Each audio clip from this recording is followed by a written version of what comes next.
and of the Son, and of the Holy Spirit. Amen.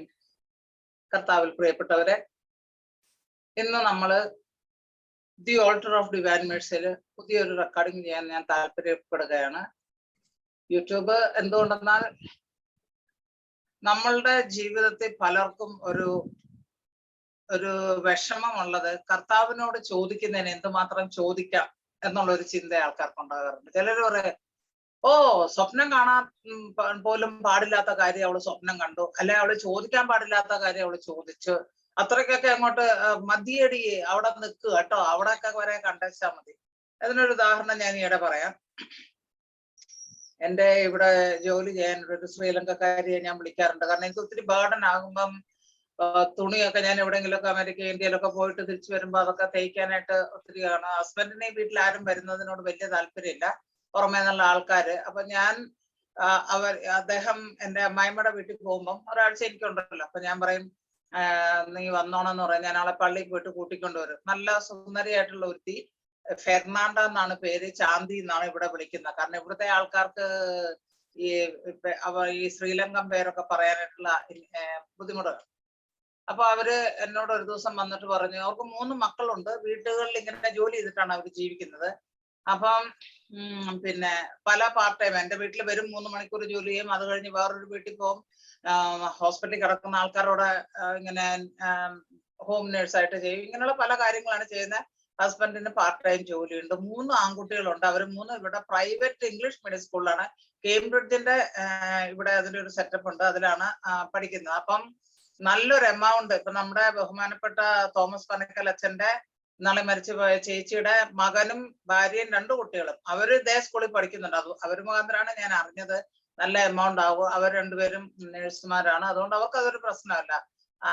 ചെറിയ കുട്ടിയാണ്, ഇപ്പോൾ 3 വയസ്സം കണ്ടായിട്ടുണ്ട്, ഒരെണ്ണം മറ്റേ സ്കൂളിൽ പോകുന്നുണ്ട്. അപ്പം ഇവരും അവിടെ തന്നെയാണ് പഠിക്കുന്നത്, ഇവരുടെ കുട്ടികൾ 3 ആൺകുട്ടികൾ അവിടെ പഠിക്കും. നല്ലൊരു എമൗണ്ട് ആകും. അപ്പൊ ഒരിക്കൽ എന്നോട് ഇങ്ങനെ പള്ളി വെച്ച് പ്രസ്തുതം പറഞ്ഞപ്പോ ഞാൻ പറഞ്ഞു, എനിക്ക് ആരെങ്കിലും ഒന്ന് ഇടപാടാക്കി തരും വീടുകളിൽ ജോലി ചെയ്യാനായിട്ട്. അപ്പൊ ഞാൻ പറഞ്ഞു, എനിക്ക് വീട്ടിൽ ജോലി ചെയ്യാനായിട്ട് അറിയുന്ന ആൾക്കാർ ആരുമില്ല, ഞാൻ വേണമെങ്കിൽ എന്റെ വീട്ടിൽ ആവശ്യം ഉണ്ടെങ്കിൽ വിളിക്കാം. കാര്യം എനിക്ക് ആവശ്യമില്ല. എന്റെ ഹസ്ബൻഡ് എന്നെ പിന്നെ എന്താണ്, നീ എന്താ ഇതിപ്പോ ചെയ്യാൻ, ഞാൻ ചെയ്തുകൊണ്ടിരിക്കുമ്പോഴാണേലും പുള്ളിക്കാരൻ എന്നോട് പറയാം, എല്ലാം കൂടെ ഇന്ന് ചെയ്യേണ്ട ആവശ്യമില്ല, നാളെ ചെയ്തേച്ചാൽ മതി. അങ്ങനെയൊക്കെ എന്നോട് സംസാരിക്കാറുണ്ട്. അപ്പൊ ഞാൻ പറയും, ഇന്നാണേലും നാളെ ആണേലും ഞാൻ തന്നെ ചെയ്യാം, അപ്പൊ ഇതങ്ങ് കഴിഞ്ഞിട്ട് പിന്നെ എനിക്ക് വേറെ കാര്യങ്ങളെ കുറിച്ച് ചിന്തിക്കണ്ടല്ലോ എന്നൊക്കെ ഉള്ള ഒരു ചിന്ത എന്റെ മനസ്സിലുണ്ട്.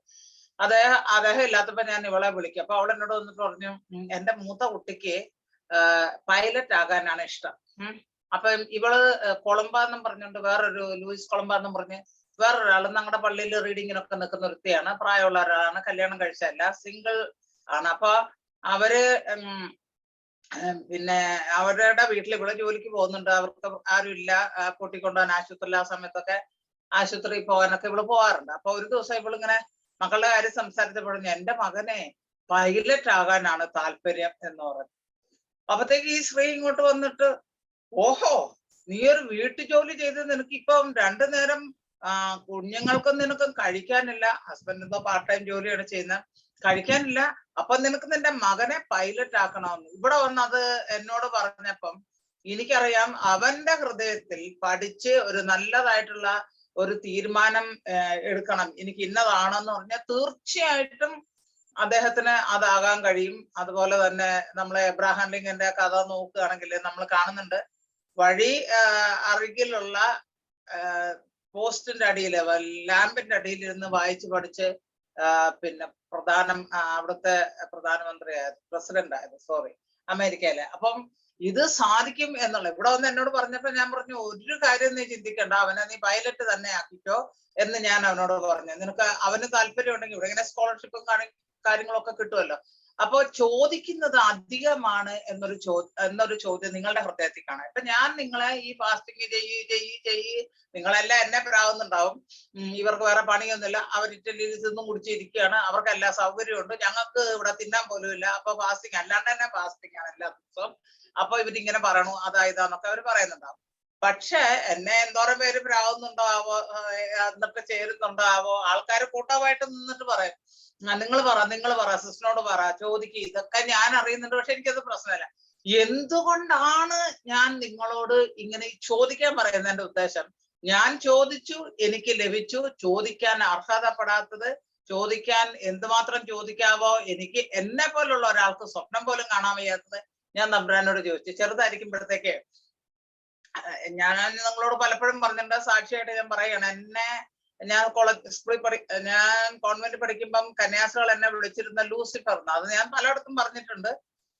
അതിനെക്കുറിച്ച് എനിക്ക് വലിയ പങ്കപ്പാടൊന്നുമില്ല. പിന്നെ അത് കഴിഞ്ഞേച്ച് പിന്നെ എന്താണ്, എന്റെ അമ്മ പറഞ്ഞിട്ടുണ്ട്, നിന്നെ കാണാൻ ഇച്ചിരിയെങ്കിലും കൊള്ളായിരുന്നെങ്കിൽ ഇതിനോടകം വല്ലോനും പ്രേമിച്ചെങ്കിലും ഇറക്കി കൊണ്ടുപോയെന്ന്. ഒരാൾ പ്രേമിച്ചപ്പോ കെട്ടണ്ടെന്നും പറഞ്ഞ് ഇയാളെ കണ്ട മാത്രം ഇയാളുടെ ഫോട്ടോ ഒക്കെ വലിച്ചു കീറി അടുപ്പിനകത്തിട്ട് കത്തിച്ച് അത് അവിടെ നിൽക്കട്ടെ. അപ്പൊ ഇങ്ങനെ ഞാനപ്പോ എന്റെ അയൽവക്കക്കാരെ, ഏതൊരു സ്ത്രീകൾക്കും നമുക്ക് എന്താ പറയാ സ്വപ്നം കാണുന്നോണ്ട് കുഴപ്പമില്ലല്ലോ, അതിന് ആരുടെ അവകാശം വേണ്ടല്ലോ. അപ്പം എന്റെ തൊട്ടങ്ങപ്പുറത്ത് ശാന്തം എന്ന് പറയുന്ന ഒരു വ്യക്തിയുണ്ട്. അവർ ഞങ്ങളുടെ കിണറ്റിൽ നിന്ന് ഒരു 5-6 കുടുംബക്കാർ വന്ന് വെള്ളം കോരുന്നുണ്ട്. അപ്പൊ അവരൊക്കെ അവിടെ വരും. വൈകുന്നേരം ഉച്ചക്കത്തേക്ക് എല്ലാം ഊണെല്ലാം കഴിഞ്ഞ് അവിടെ ഞങ്ങളുടെ വീടിന്റെ അവിടെ റബ്ബർ തോട്ടമാണ്. അപ്പൊ അതിനകത്തൊക്കെ ഇരുന്ന് വലിയ എന്താ പറയാ സ്ത്രീ കൂട്ടായ്മയാണ്. അപ്പൊ അവര് വർത്താനം ഒക്കെ പറയാം. അപ്പൊ ഞാൻ അവരുമായിട്ട് തൊട്ടടുത്ത് തന്നെയാണ് വീട്. ഞാൻ അതിലെ അപ്പുറം പാസ് ചെയ്ത് റോഡിലോട്ട് പോണേ അവരുടെ വീടിന്റെ ഓരം ചേർന്നാ പോകുന്നത്. അപ്പൊ അവര് ഒരു ദിവസം ഞാൻ പറഞ്ഞു, അതെ ശാന്തമ്മേ, എനിക്ക് കല്യാണം കഴിക്കുകയാണെങ്കിൽ നല്ലൊരു സ്മാർട്ട് ആയിട്ടുള്ള ഹാൻസം ആയിട്ടുള്ള ഒരു മനുഷ്യനെ വേണം. എനിക്ക് ഒരു ബംഗ്ലാവ്, നീണ്ട കാറ്. ഈ നീണ്ട കാറ് കാണാൻ എന്താ കാര്യം എന്ന് ചോദിച്ചാൽ ഒരു എന്താണ് ബെൻസ്. അന്നത്തെ കാലത്ത് ഞാൻ ചെറുതായിരിക്കുമ്പം ബെൻസ് ആണ് നീണ്ട കാറ്. അതിനൊരു ബോണറ്റും ഡിക്കിയും എല്ലാം ഒരേപോലെ നീളമാണ്. അത് എനിക്കൊരു നീണ്ട കാറ്, ഒരു ബംഗ്ലാവ്, എന്റെ വലിയ ആവശ്യം എങ്ങനെയാണ്. അപ്പം ആ പുള്ളിക്കാരത്തി ഓഹോ എന്നോട് പറയാം, ഓഹോ ഒരു സുന്ദരനായ ചെറുപ്പക്കാരനെ കെട്ടാൻ കണ്ട ഒരു മോന്തായവൻ. മനസ്സിലായോ? സുന്ദരനായ ചെറുപ്പക്കാരനെ കിട്ടാൻ പറ്റിയൊരു മോന്തായവൻ. പ്രിയപ്പെട്ടവരെ, എന്റെ ഹസ്ബൻഡ് കണ്ണുപൊട്ടനല്ല. എന്റെ ഹസ്ബൻഡിൻ്റെത് ഇവിടുത്തെ ആൾക്കാരെ പോലെ, എന്റെ അമ്മായിയമ്മയുടെ കുടുംബക്കാർ മുഴുവനും ബ്ലോണ്ട് ഹെയർ ഉള്ളവരാ. ബ്ലോണ്ട് എന്ന് പറഞ്ഞാൽ സ്വർണ്ണ തലമുടിയുള്ള ആൾക്കാരാണ്. എന്റെ ഹസ്ബൻഡിന് നീല കണ്ണാണ്. ഇപ്പൊ സ്വർണ്ണ തലമുടിയല്ല, ഇപ്പൊ നല്ല വെള്ളി തലമുടിയാണുള്ളത്. അത് പ്രായമായതുകൊണ്ടായതാണ്. ക്രൈസ്തലോട് പ്രായമായിട്ട് എന്റെ കൂടെ ഇരിക്കുന്നത് എനിക്ക് ഭയങ്കര താല്പര്യമാണ്, സന്തോഷമാണ്. ഇടയ്ക്കൊക്കെ സ്നേഹം കയറുമ്പോൾ ഞാൻ പറയും, നമുക്ക് രണ്ടുപേർക്കും ഒരുമിച്ച് വയസ്സാകാം, വി ക്യാൻ റിട്ടയർ, ഒരുമിച്ച്. അന്നേരം പുള്ളി എന്നോട് ചോദിക്കും, ഞാനിനി അങ്ങോട്ട് വയസ്സാകാനാ? നീ നിന്റെ കാര്യം പറ, ഞാൻ ഓൾറെഡി വയസ്സായിരിക്കാമല്ലോ, അങ്ങനെ പറയും. പക്ഷെ ആ പുള്ളിയുടെ പ്രായം, ഇന്നലെ എന്റെ ഒരു ഫ്രണ്ട് മെനിഞ്ഞാന്ന് ഞാൻ അവളുമായിട്ട് വർത്താനം പറഞ്ഞുകൊണ്ട് അടുക്കളയിൽ നിൽക്കുമ്പോഴത്തേക്ക് ഇവള് വന്നിട്ട് കണ്ടു ഹസ്ബൻഡ് വെള്ളം കുടിക്കാൻ ഫ്രിഡ്ജിന്റെ അവിടോട്ട് വരുന്നത്. അപ്പൊ എന്നോട് പറഞ്ഞേ, പുള്ളി എന്തിനാണോ വന്നേ? ഞാൻ പറഞ്ഞ വെള്ളം കുടിക്കാൻ വന്നേ. ഒന്ന് ഹലോ പറയാൻ പറഞ്ഞു. ഞാൻ പറഞ്ഞു, ഇതേ ഫ്ലവർ ഹലോ പറ. കാരണം ഫ്ലവറുമായിട്ട് അത്രയ്ക്ക് വലിയൊരു ഫ്രണ്ട്ഷിപ്പ് ഉണ്ടായി. അവരുടെ വീട്ടിലൊക്കെ പോവുകയും ഒക്കെ ചെയ്തിട്ടുണ്ട്. അപ്പൊ ഇദ്ദേഹം, ഞാനല്ല, ഇദ്ദേഹം, ഞങ്ങളെപ്പോഴും അവിടെ തിന്നും കൂടിയും പരസ്പരം അങ്ങോട്ടും ഇങ്ങോട്ടും നല്ലൊരു സഹകരണമായിരുന്നു.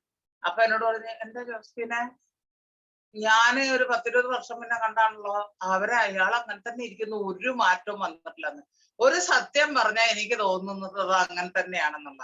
എന്നെ കല്യാണം കഴിച്ചത് കണ്ണുപൊട്ടനായിരുന്നെങ്കിൽ എനിക്ക് സൗന്ദര്യം ഇല്ല എന്നുള്ള ആ ഒരു വകുപ്പിലോട്ട് പറയാം. പക്ഷെ ഞാൻ ആഗ്രഹിച്ചതുപോലെ തന്നെയുള്ള ഒരു വ്യക്തിയെ, ഞാൻ ആഗ്രഹിച്ചതുപോലെ തന്നെയുള്ള ഒരു ജീവിത സാഹചര്യത്തെ, ഞാൻ ആഗ്രഹിച്ചതുപോലെയുള്ള എല്ലാ വീടിന് ഒരു വീടല്ല, ഇഷ്ടംപോലെ വീടുകള്, അങ്ങനെയുള്ളതെല്ലാം, പറമ്പുകള്, എല്ലാ സാധനങ്ങളും, മുന്തിരിത്തോട്ടം, ഇതെല്ലാം ദൈവം എനിക്ക് തീരെഴുതി തന്നു എന്റെ കയ്യില്. എനിക്ക് അങ്ങനെ പറയാൻ പറ്റത്തുള്ളൂ. അപ്പൊ നിങ്ങൾ പ്രിയപ്പെട്ടവരെ, ഈ ഗ്രൂപ്പില് ഞാൻ ഇത് പറയാനായിട്ട് കാരണം, ഇത് എന്റെ ഒരു ബേസിക് എക്സ്പീരിയൻസ് എനിക്കുണ്ട്. പക്ഷെ ഇത് നിങ്ങളോട് പറയാൻ കാരണം കർത്താവ് ശക്തിയാണ് എന്നോട് പറഞ്ഞത്.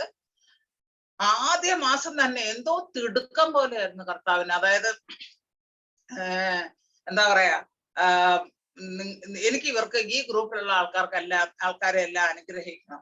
അതുകൊണ്ട് നീ പറ, നിയോഗം എഴുതി വെക്കണം, 7 നിയോഗങ്ങൾ എഴുതി വെക്കണം. തുടക്കത്തിൽ തന്നെ 1-ാം തീയതി എന്ന് പറയുമ്പോൾ തന്നെ അങ്ങനെ ഈ 7 റെവലേഷന്റെ നോക്കുകയാണെങ്കിൽ 7 കുതിരകള്, 7 രഥങ്ങള്, 7 ഇങ്ങനെ ഒരു 5-8 കാര്യങ്ങൾ 7 പറയുന്നുണ്ട്. പിന്നെ ഞാൻ എപ്പോഴും പറയും, ജെറിക്കോയുടെ മതില് തകർന്ന് വീണത് 6 പ്രാവശ്യം നടന്നിട്ട് ഒരു ഇഷ്ടികല്ല് പോലും ഇളകിയില്ല. മതിലിളകി വീണ് അവര് പിന്നെ കാഹളം ഊതി. അപ്പൊ ഇതിന്റെയൊക്കെ ഒരു ഇത് 7-നോട്, അതിൽ ഏറ്റവും പ്രാധാന്യപ്പെട്ടത് 7-ന് എനിക്കൊരു വലിയ സ്നേഹബന്ധമുണ്ട്. അതെന്റെ മകളുടെ ജന്മതീയതി 7-ആണ്, ജാനുവരി 7-ാം തീയതിയാണ്. അതൊരു വ്യാഴാഴ്ച കൂടെയാണ്. അപ്പൊ അതെനിക്ക് 1-10 ആണ് എന്റെ മകളെ ജനിച്ചത്. അപ്പൊ 0110 അതാ ദൈവത്തിന്റെ ഒരു പ്രത്യേക പദ്ധതിയാണ് എന്ന് ഞാൻ വിചാരിക്കുകയാണ്. ഇപ്പൊ അന്നൊന്നും എനിക്ക് ഇത്രയും നോളജ് ഒന്നുമില്ല. നമ്മളൊരു ക്രിസ്ത്യാനി പള്ളിയിൽ പോകണോ ഓട്ടക്കാരന്റെ അടുത്ത് പോകണോ അത്ര എല്ലാ കാര്യങ്ങളൊന്നുമില്ല.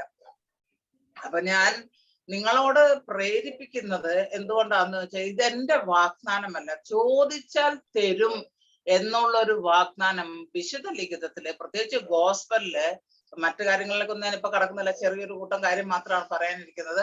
അപ്പം എന്താണ്, ഗോസ്പലിൽ തന്നെ പല സ്ഥലങ്ങളിൽ ഇതിനെക്കുറിച്ച് പറഞ്ഞിട്ടുണ്ട്. അതിൽ എനിക്ക് ഏറ്റവും എന്നെ പിടിച്ചു നിർത്തിയിരിക്കുന്ന ഈശോയുടെ ആ 3.5 വർഷക്കാലം കുറെ ശിഷ്യന്മാരെ അവിടെ പിന്നെ കടത്തിരുത്ത് നിന്നവനെ മല നെയ്തുകൊണ്ടിരുന്നവനെ അവനെ എല്ലാം വിളിച്ച്, പത്രോസ്, ആൻഡ്രോസ്, മത്തായി എന്ന് വേണ്ട ഇവരെ എല്ലാം വിളിച്ച് കൂട്ടി ഇങ്ങനെ കൂട്ടത്തിൽ കൊണ്ടുനടന്നു.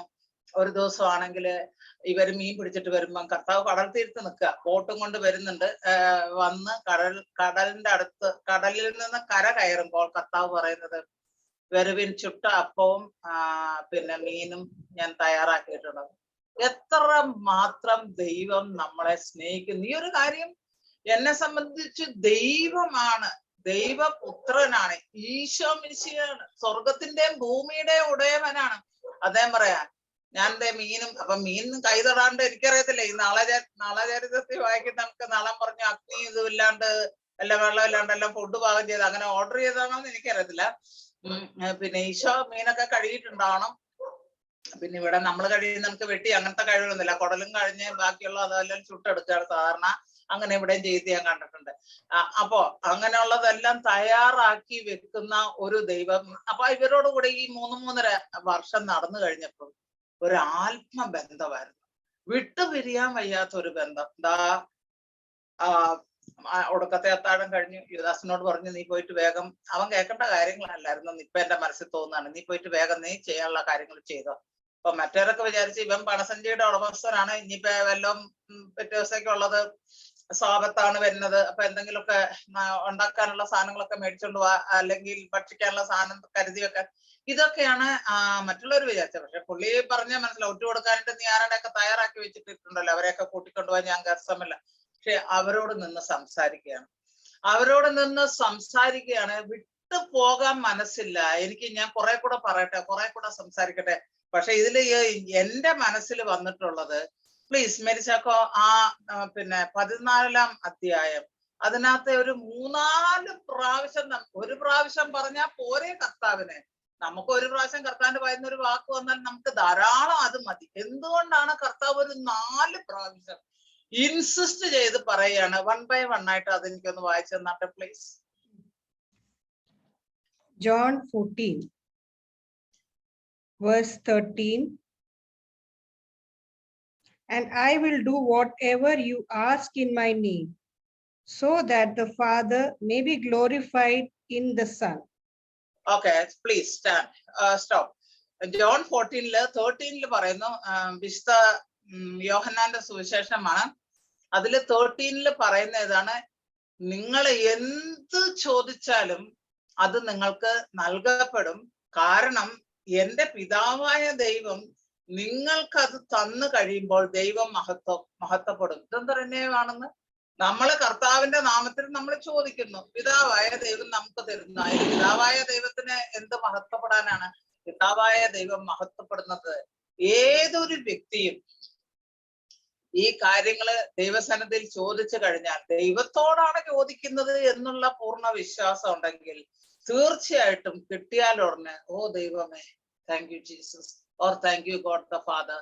അന്ന് നമ്മള് ഇതാണ് ഉദ്ദേശിക്കുന്നത്, അതാണ് ഉദ്ദേശിക്കുന്നതെന്ന് ഞാൻ വിചാരിക്കുന്നു. കാരണം ദൈവം കരുണയാണ്. സിസ്റ്റർ ഫൗസീനയുടെ ആയിരിക്കും, ഞാൻ എപ്പോഴും പറയും, സിസ്റ്റർ ഫൗസീനയുടെ ഡയറിയും നമ്മുടെ ഈ വിശുദ്ധ ലിഖിതവും തമ്മിൽ ഒത്തിരി താരതമ്യപ്പെടുത്താനുണ്ട്. എനിക്ക് തോന്നുന്നു മുഴുവനും 100% അങ്ങനെ തന്നെയാണ്. കാരണം ഇത് രണ്ടും കൂടെ കൊറോബറേറ്റ് ചെയ്യാൻ പറ്റിയില്ലെങ്കിൽ ഫൗസീനമ്മ പറഞ്ഞെല്ലാം വെറുതെ ആണെന്ന് വേണം പറയാനായിട്ട്. അപ്പൊ പറയുന്നുണ്ട്, നിങ്ങൾ എന്റെ കരുണയ്ക്ക് വേണ്ടി യാചിക്കുമ്പോൾ എന്റെ കരുണയെ നിങ്ങൾ മഹത്വപ്പെടുത്തുന്നു. കാരണം നീ എന്റെ കരുണയിൽ വിശ്വസിക്കുന്നത് കൊണ്ട് നീ അഭ്യർത്ഥിക്കുന്ന കാര്യം ഞാൻ നടത്തി തരുമെന്നുള്ള ജീസസ് ഐ ട്രസ്റ്റ് ചെയ്യുന്നു. ഞാൻ ശരണപ്പെടുമെന്നുള്ള ആ പൂർണ്ണ ബോധ്യം ഈശോയ്ക്കുണ്ട്. അപ്പൊ അതാണ് നിങ്ങൾ അങ്ങനെ ചെയ്യുമ്പോൾ എന്റെ കരുണയെ മഹത്വീകരിക്കപ്പെടും എന്ന് പറയുന്നുണ്ട്. അപ്പൊ അതിന്റെ ഒരു ഇതിന്റെ ഒരു തർജ്ജമയാണ് ഫൗസിനമ്മ. ഫൗസിനമ്മയുടെ കാര്യം പിന്നീട് ഉണ്ടായതാണല്ലോ. ആ രണ്ടാമത്തേത് വായിച്ചാട്ടെ Mary. John 14:14. You may ask me for anything in my name, and I will do it. പിന്നെ പറയുന്നത്, നീ എന്റെ നാമത്തിൽ എന്നോട് എന്ത് ചോദിച്ചാലും ഞാൻ നിങ്ങൾക്ക് തരും. അപ്പൊ ഈശോ പറയുന്നത്, first thing you ask to my father, okay, because he will be glorified. നിങ്ങൾക്ക് അത് തന്നു കഴിയുമ്പോൾ യു വിൽ ബി ഗ്ലോറിഫൈഡ്. പിന്നെ പറയുന്നത്, എന്റെ നാമത്തിൽ എന്നോട് ചോദിക്കുവിൻ, ദൈവത്തോട് ചോദിക്കുവിൻ. അത് ക്രിസ്തു ദൈവം തന്നെയാണെന്ന്, അതായത് ഞാൻ എന്റെ ഫാദറിനെക്കാളും ഒട്ടും പിന്നിലല്ല തരുന്നതില്, കരുണ കാണിക്കുന്നതില്. ഞാനിപ്പോൾ എന്റെ മനസ്സിൽ വരുന്ന കാര്യങ്ങളാണ്. പരിശുദ്ധ ഇന്ന് 3 മണിക്ക് എഴുന്നേറ്റ് പിന്നെ കുർബാന കണ്ടു, കരുണക്കൊന്ത 1 hour നോക്കി. അത് കഴിഞ്ഞിട്ടാണ് ഞാൻ കിടക്കാൻ പോയത്. വീണ്ടും ഒന്ന് കിടന്നിട്ട് ഉറങ്ങി എഴുന്നേറ്റ് വന്ന് ആനന്ദം കൊണ്ട് നിറയുകയായിരുന്നു ഹൃദയം. കാരണം എനിക്ക് കഴിഞ്ഞ ദിവസം ഇട്ട വീഡിയോയിൽ നിന്ന് എനിക്കൊരു കാര്യം മനസ്സിലാക്കി. ഞാനിങ്ങനെയൊക്കെ നിങ്ങളെ വഴക്കുണ്ടാക്കും, കാര്യങ്ങൾ ശരിയായിട്ട് ചെയ്തില്ലെങ്കിൽ ആവശ്യമില്ലാത്ത ലിങ്ക് എല്ലാം എടുത്ത് നമ്മുടെ ഇതിലിട്ടാലും അപ്പോഴും ഞാൻ എന്തെങ്കിലുമൊക്കെ പറയും. പക്ഷെ എനിക്ക് ഒരു കാര്യം പിടികിട്ടി. ഞാൻ നമ്മുടെ മേരി സഹോദരിയോട് പറയുകയും ചെയ്തു, മേരി, എന്റെ വീഡിയോ കാണാഞ്ഞിട്ട് ആൾക്കാര് ഭയങ്കരമായിട്ട് ആഗ്രഹിച്ചിരുന്നത് പോലെയാ. ഇത്രയും ഞാൻ ക്ലാസ് എടുത്താൽ, ഞാനൊരു ടീച്ചർ ആയിരുന്നു, അത് നിങ്ങൾക്ക് അറിയാൻ തോന്നുന്നു. 6 വർഷം സ്കൂളിൽ പഠിപ്പിച്ചൊരു വ്യക്തിയാണ്. അപ്പൊ നിങ്ങള് എന്റെ ക്ലാസ് കേട്ടിട്ട് കുട്ടികൾ ആരും ഉറങ്ങിയതായിട്ട് എനിക്കൊരു ചരിത്രം പറയാനില്ല. കാരണം ഈ ഉറങ്ങി അഥവാ വല്ലവനും കിടക്കുന്നുണ്ടെങ്കിലും ചാടി എഴുന്നേക്കാനുള്ള ചാൻസ് ഉള്ള ഒരു സ്വരമാണ്. എങ്കിലും നിങ്ങൾ അത് കേട്ടു. സാധാരണ 24, 45, അതിൽ 50, അതിൽ കൂടുതലൊന്നും പോകാറില്ല. മേരി ഇന്നലെ പറയുന്നുണ്ടായി 90ക്ക് അടുത്ത് 80 സംതിങ് ഉണ്ടായിരുന്നു ആൾക്കാരെന്ന്. അതാണ് കാണിക്കുന്നതെന്ന് ഞാൻ അനുമാനിക്കുകയാണ്. എനിക്ക് പക്ഷെ തെറ്റിയിട്ടുണ്ടാകാം. അപ്പൊ പ്രിയപ്പെട്ടവരെ, നമ്മള് കർത്താവ് പറയുന്നു, ചോദിക്കുവിൻ ഞാൻ നിങ്ങൾക്ക് തരും. എന്റെ നാമത്തിൽ തന്നെ ചോദിച്ചോ. ഞാനും തമ്പുരാനേക്കാൾ, അതായത് എന്റെ പിതാവിനേക്കാളും ഞാനും തരുന്നതിൽ വിമുഖത കാണിക്കുന്നില്ല. ഞാൻ പുറകോട്ട് നിൽക്കുന്നില്ല. ഞാനും എന്റെ പിതാവിനെ പോലെ തന്നെ നിങ്ങൾക്ക് തരണം എന്നുള്ള ആഗ്രഹം ഹൃദയത്തിൽ നിറയെയിരിക്കുന്നതാണ്. മറ്റേത് വായിച്ചോട്ടെ പ്ലീസ്. ഇനി വായിച്ചോ. John 14. വായിക്കൂ.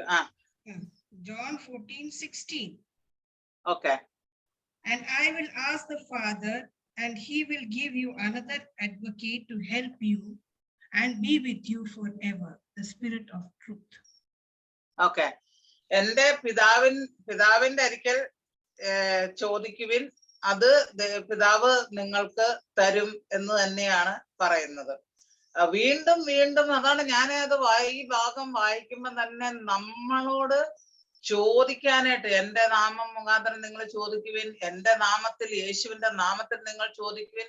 ഇങ്ങനെ ഒരു ഇപ്പം യുദാസ് അവിടെയുള്ള പ്രധാന പുരോഹിതന്മാരെ എല്ലാരെയും പട്ടാളക്കാരെ എല്ലാം കൊണ്ടുവരുന്നതിനടക്കം നിന്നിട്ടാണ് ഈ കാര്യങ്ങളെല്ലാം പറയുന്നത്. അത്രയും ചെറിയ സമയത്തിനകത്ത് കർത്താവ് ചോദിക്കുന്ന കാര്യങ്ങളെ കുറിച്ചാണ് കൂടുതലായിട്ട് സംസാരിച്ചിരിക്കുന്നത് എനിക്ക് തോന്നുന്നത്. ആ ലാസ്റ്റ് വൺ വായിച്ചേ മേരി പ്ലീസ്. ഇനി മാത്യു 7:7 ഉണ്ട്. അതാണ് മാത്യു 7:7.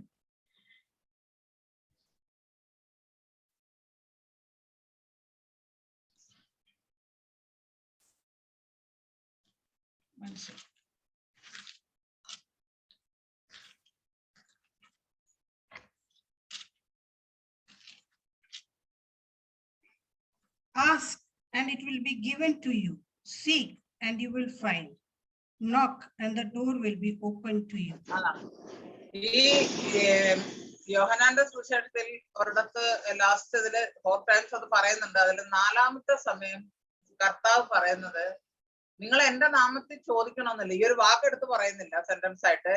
നിങ്ങൾ നേരിട്ട് തന്നെയും പിതാവായ ദൈവത്തിന്റെ അരികെ ചോദിക്കുവിൻ. ഒരു മധ്യസ്ഥന്റെ ആവശ്യമില്ല. കാരണം നിങ്ങളെ എന്റെ നാമത്തിലല്ല അറിയുന്നത്, നിങ്ങൾ ആരാണെന്ന് ദൈവം നേരിട്ട് അറിയുന്നത് കൊണ്ട് ദൈവം നിനക്കത് നടത്തി തരുമെന്ന്. അതെന്നെ ഭയങ്കരമായിട്ട് എന്നെ സ്പർശിച്ചിട്ടുള്ളതാണ്. ഇനി യേശുവിന്റെ നാമത്തിൽ എല്ലാ കാര്യങ്ങളും നടക്കും. മാർക്കോസിന്റെ സുവിശേഷം 16-ാം അധ്യായം പറയുന്നുണ്ട്, എന്റെ നാമത്തിൽ ഭൂതങ്ങൾ പോകും, രോഗശാന്തി കിട്ടും, അങ്ങനെ ചോദിക്കുന്ന എല്ലാം കിട്ടുന്നു. പക്ഷെ ഇവിടെ നമ്മള് പറയുന്നത് പിതാവായ ദൈവത്തോട് നിങ്ങൾ നേരിട്ട് ചോദിച്ചോ. ഒരു ബാരിയറിന്റെ ആവശ്യമില്ല, ഒരു മധ്യസ്ഥകന്റെ ആവശ്യമില്ല എന്ന് തന്നെ കുറിച്ചാണ് ഈശോ പറയുന്നത്. വേറൊരു മധ്യസ്ഥന്റെ ആവശ്യമില്ല, നിങ്ങൾ ചോദിച്ചോളൂ, നിങ്ങൾക്ക് ദൈവം തരാനുള്ളതെല്ലാം. കാരണം നിങ്ങൾ ആരാണെന്ന് ദൈവത്തിന് അറിയാം, ആരാണെന്ന് എൻ്റെ അപ്പൻ അറിയാം, ആരാണെന്ന് പിതാവായ ദൈവത്തിന് അറിയാം. കാരണം നിങ്ങള് എൻ്റെ ശിഷ്യന്മാരാണെന്നറിയാം, നിങ്ങൾ റൈറ്റ്ഷ്യസ് ആയിട്ട് നീതിമാന്മാരായിട്ട് ജീവിക്കുന്നവരാണെന്നറിയാം, നിങ്ങൾ ദൈവരാജ്യം പ്രചരിപ്പിക്കാനായിട്ട് വിളിക്കപ്പെട്ടവരാണെന്നറിയാം, നിങ്ങളെ തെരഞ്ഞെടുത്ത ദൈവം തന്നെയാണ്. അതുകൊണ്ട് നിങ്ങള് ഇനിയിപ്പം എന്റെ പേരും പറഞ്ഞുകൊണ്ട് ഒരു റെക്കമെൻഡേഷൻ നെയിമും പറഞ്ഞുകൊണ്ട് ചെല്ലേണ്ട ആവശ്യമില്ല. എനിക്ക് മനസ്സിലായിട്ടുള്ള കാര്യങ്ങളാണ്. നിങ്ങൾക്ക് ആർക്ക് വേണമെങ്കിലും ഇത് കോൺട്രഡിക്ട് ചെയ്യാൻ ജോസ്മിൻ വെച്ചിട്ട് അതേപ്പറ്റി പറഞ്ഞു എന്നുള്ളത്, അധിക പ്രസംഗം പറഞ്ഞു എന്നുള്ളത്, അത് വേണ്ട.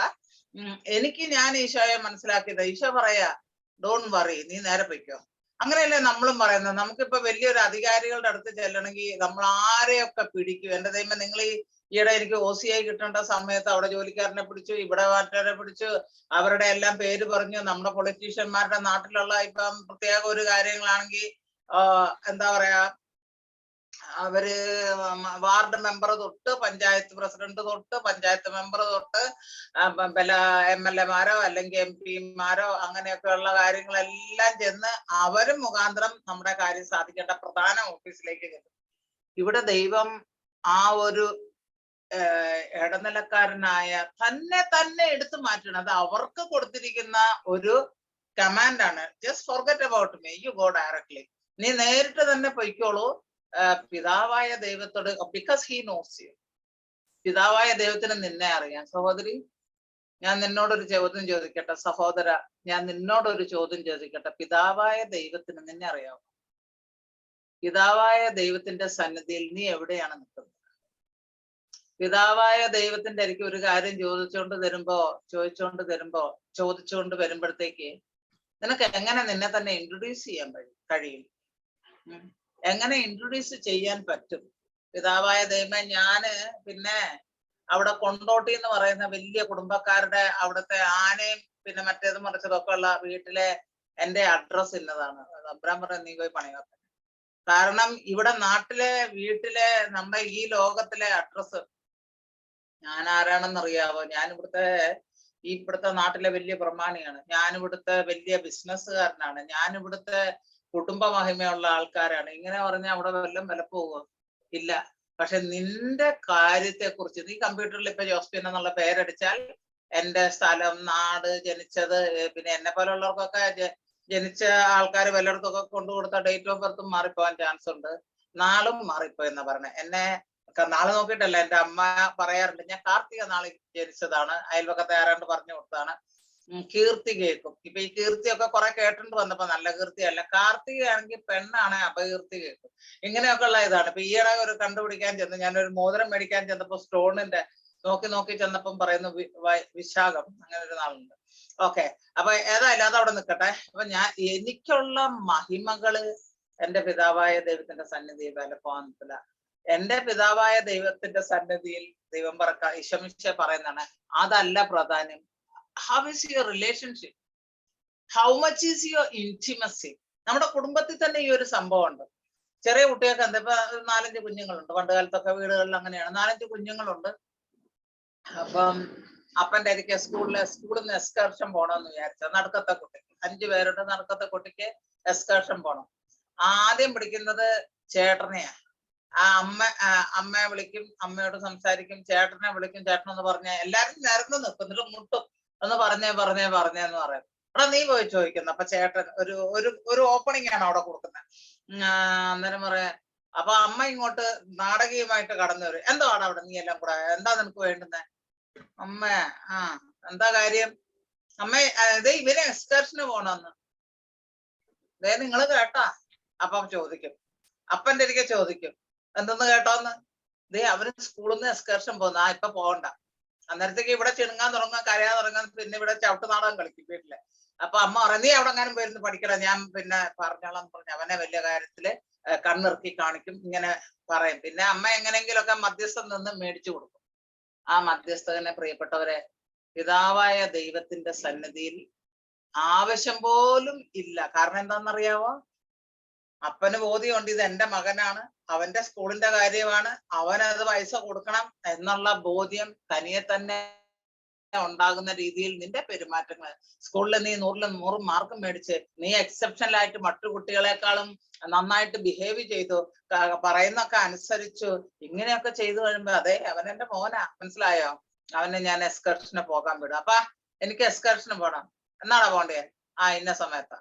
എന്നാ ശരി, ഞാൻ വൈകുന്നേരം വരുമ്പോ പൈസ എടുത്തു തരാം, ഞാൻ ഇപ്പൊ പോവുകയാണ്, കടയിൽ പോവാ അല്ലെ ബിസിനസ്സിന് പോവാ, ആയിക്കോട്ടെ, പണിക്ക് പോവുക, ജോലിക്ക് പോവാ. അപ്പൊ ഇതല്ലേ സാധാരണ സാധാരണ നമ്മുടെ ജീവിതത്തിൽ ഉണ്ടാകുന്ന രീതിയിലാണ് ഈ ഒരു കാര്യം നടക്കുന്ന പ്രിയപ്പെട്ടവരെ. കാരണം നിന്റെ ഇന്റിമസി ചോദിച്ചു വാങ്ങാനായിട്ട്, ഇങ്ങോട്ട് താ ദൈവമേ എന്ന് പറയാനുള്ള ഒരു റിലേഷൻഷിപ്പിലാണോ നീ? ആ ഒരു റിലേഷൻഷിപ്പ് ഈ ഗ്രൂപ്പില് വളർത്തിയെടുക്കാനാണ് ഞാൻ ആഗ്രഹിക്കുന്നത്. അത് പ്രാർത്ഥന കൊണ്ടും, നിരന്തരമായിട്ടുള്ള പ്രാർത്ഥന കൊണ്ടും, ഉപവാസം കൊണ്ടും, സൽക്കർമ്മങ്ങൾ ചെയ്തുകൊണ്ടും, പിന്നെ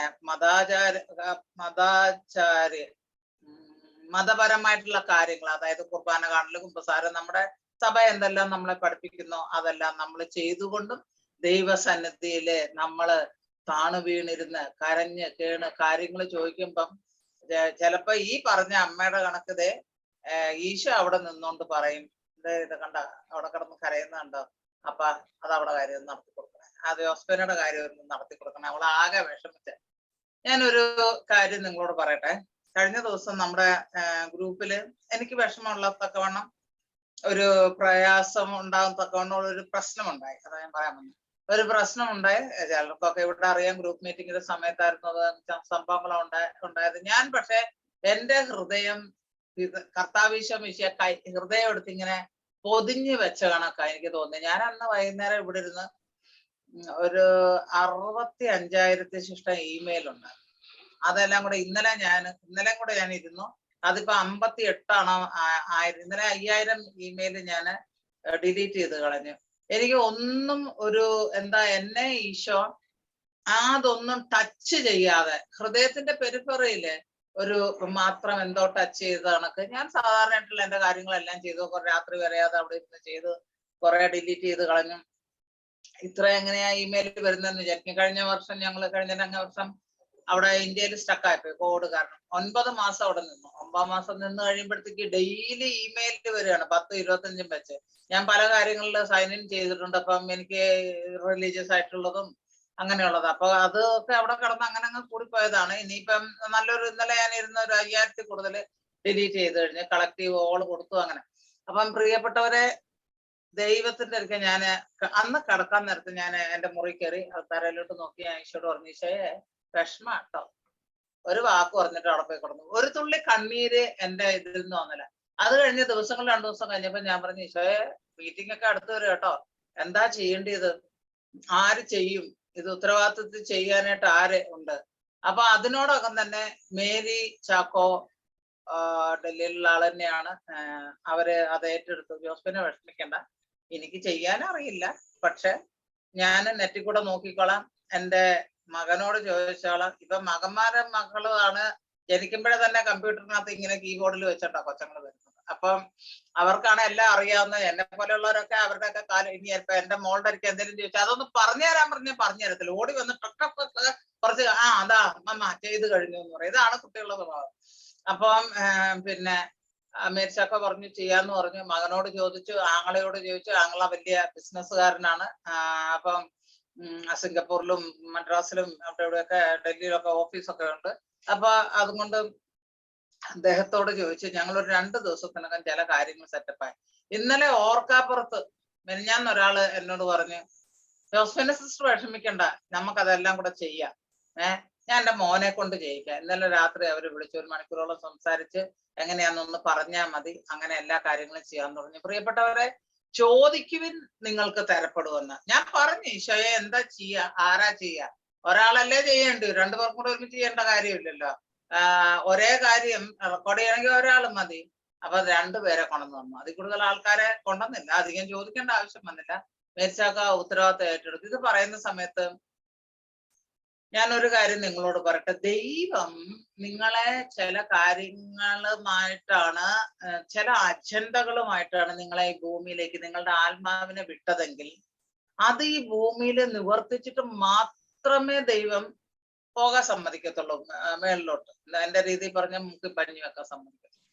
അപ്പം മേരിച്ചാക്കോട് പണ്ട് കാലത്ത് ഞാൻ പറയുമായിരുന്നു, 20 വർഷങ്ങൾക്കൊക്കെ മുൻപ് ഞാൻ പറയും, മേരിച്ചാക്കോ അന്നേരം അത്രയ്ക്കൊരു ദാഹമാണ്. എനിക്കിപ്പോ ദാഹം ഉണ്ടോന്ന് തന്നെ എനിക്കറിയില്ല. ഈശോയുടെ കാരണം ഉണ്ട്. പക്ഷെ അന്നെന്ന് പറഞ്ഞാ എനിക്ക് തീ കത്തി നിൽക്കുകയാണ് ഞാൻ. കാരണം ഇങ്ങനെ പ്രചരിപ്പിക്കണമെന്ന് പറഞ്ഞു. അപ്പൊ മേരിച്ചാക്കോട് പറയും, മേരി റിട്ടയർമെന്റ് ഒക്കെ ആകും, അതുവരെ ഞാൻ ജീവിക്കോ ഇല്ലയോ നമുക്കറിയത്തില്ല. ലോകം മുഴുവനും പ്ലെയിനും കയറി റോഡിലും കൂടെ നടക്കുന്ന ഒരു വ്യക്തിയാണ് ഞാൻ. അപ്പൊ എന്തെല്ലാം അപകടങ്ങൾ ഡെയിലി നമ്മൾ കാണുന്നു. റോഡ് ക്രോസ് ചെയ്ത് ഈ ഭാഗത്ത് നിന്ന് അങ്ങപ്പുറത്ത് എല്ലാ ദിവസവും നമ്മൾ 1000 വട്ടങ്ങൾ ചെയ്തിട്ടുണ്ട്. പക്ഷെ എല്ലാ പ്രാവശ്യവും അങ്ങേറ്റത്തോട്ട് അപ്പുറത്തോട്ട് സക്സസ്ഫുൾ ആയിട്ട് ചെയ്തു നമുക്ക് പറയാൻ പറ്റത്തില്ല. കാരണം നാട്ടു റോഡിൽ എത്തുമ്പം എങ്ങാണ്ടെന്ന് ഒരിക്കലും കാണാതെ ചാൻസ് ഇല്ലാത്ത വന്ന് പലരും നാട്ടു റോഡിൽ തന്നെ പോകുന്നുണ്ട്. അപ്പൊ എനിക്കത് വലിയ ഗ്യാരണ്ടി ഒന്നുമില്ല. പക്ഷെ ആഗ്രഹം കൊണ്ട് ഞാൻ മേരിയോട് പറഞ്ഞു, മേരി റിട്ടയർ ആകുമ്പം ഞാൻ ക്ലാസ് പറയാം. നമുക്ക് നാട്ടിൽ പോയിട്ട് പള്ളികളിൽ കൂടെ എല്ലാം ക്ലാസ് പറയണം. ഞാൻ ക്ലാസ് പറയാം, മേരിച്ചാക്കോ കൗൺസിലിംഗ് ചെയ്തോണം. ജോസ്മിന് ശരിയാന്നൊക്കെ പറഞ്ഞു. പക്ഷെ ഈ പുള്ളിക്കാരത്തിന്റെ പിന്നെ ലാപ്പത്താ പോകെ, അതായത് ഈ പുള്ളിക്കാരിനെ അഡ്രസ് ഇല്ലാണ്ട് പോയിന്ന്. അങ്ങനെ അതങ്ങനെ പോയി. ഞങ്ങൾ ഇവിടെ വെച്ച് സംസാരിക്കുകയും എടുക്കുകയും കാര്യങ്ങളൊക്കെ ചെയ്തു. എന്നാള് വിൽസനത്തിന്റെ കാര്യം പറഞ്ഞ കണക്ക് പിന്നെ ഞാൻ പറയും, പേര് വെട്ടിക്കളഞ്ഞു അവരുടെ രജിസ്റ്റർ ബുക്ക്. ഓക്കെ, സ്കൂൾ ബുക്കിൽ നമ്മൾ പ്രസന്റ് ടീച്ചർ എന്ന് വിളിച്ച് പറയുമായിരുന്നല്ലോ. പോയി ഇതാ കർത്താവിന്റെ ഉദ്ദേശമാണ് പ്രിയപ്പെട്ട മേരി. ഇപ്പൊ ഞാൻ നിങ്ങളോട് ഡയറക്റ്റ് സംസാരിക്കണം. മേരി, ദൈവം ഒരു കാര്യം ഉദ്ദേശിച്ചാണ് നിന്നെ നിർമ്മിച്ച് ഈ ഭൂമിയിലാക്കിയെങ്കിൽ നീ അത് കൈയും കാലിട്ട് അടിച്ചാലും കുഴപ്പമില്ല. നീ അത് എങ്ങനെ അത് തള്ളി മാറ്റി എന്നിൽ നിന്ന് അകത്തി വെക്കാന്ന് വിചാരിച്ചാലും കുഴപ്പമില്ല.